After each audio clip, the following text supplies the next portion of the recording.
Hello बच्चों, let's read the question. The question says in thermodynamics process pressure of a fixed mass of a gas is changed in a such manner that the gas releases 30 joule of the heat and 80 joule of the work was done on the gas. If the initial internal energy of the gas was 60 joule, then the final internal energy will be.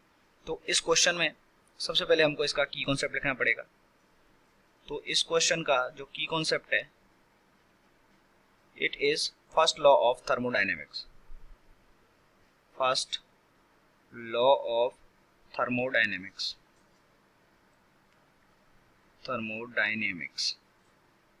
और देखिए जो first law of thermodynamics है वो क्या कहता है. First law of thermodynamics के according जो यहाँ से हम बोल सकते हैं कि जो डेल्टा यू है प्लस जो वर्क डन है, ओके, ये किसके इक्वल होता है? ये हीट के इक्वल होता है.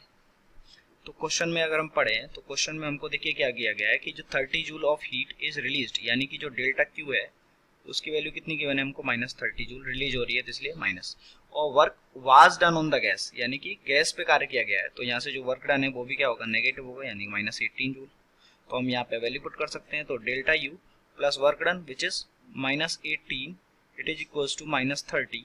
तो यहाँ से जो डेल्टा यू है ये कितना आ जाएगा? ये आ जाएगा -12 जूल. डेल्टा यू कितना आ गया? -12 जूल. और हमको क्वेश्चन में बोला गया है इंटरनल एनर्जी इसकी गिवन है 60 जूल. तो डेल्टा यू को क्या लिख सकते हैं हम? U2 - U1, okay. या फिर इसको हम U2 - U1, तो ये हमको कितना गिवन है? -12 जूल. हमने यहाँ से अभी निकाल लिया. और हमको गिवन है कि जो इंटरनल एनर्जी थी, इंटरनल एनर्जी वो कितनी थी? 60 जूल. यानी कि जो U1 है हमको गिवन है -60 जूल, सॉरी, प्लस 60 जूल. तो यहाँ पे हमको U2 निकालना है. तो U2 - 60 it is equals to -12. तो यहाँ से U2 का जो वैल्यू है वो कितना आ गया? 48 जूल. यानी कि जो फाइनल इंटरनल एनर्जी है वो कितना आ गया?